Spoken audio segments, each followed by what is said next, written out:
Every year I film the first winter storm. Last night I couldn't film the first winter storm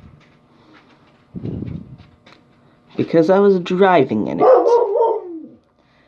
home.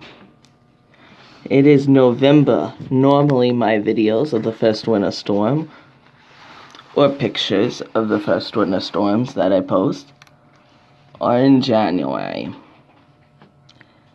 Do y'all see this? November. My car is covered in snow and ice. There is snow all over.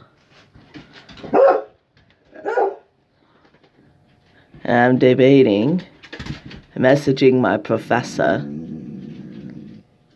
and saying that I'm not coming to class due to the snow. But I don't know exactly if he does.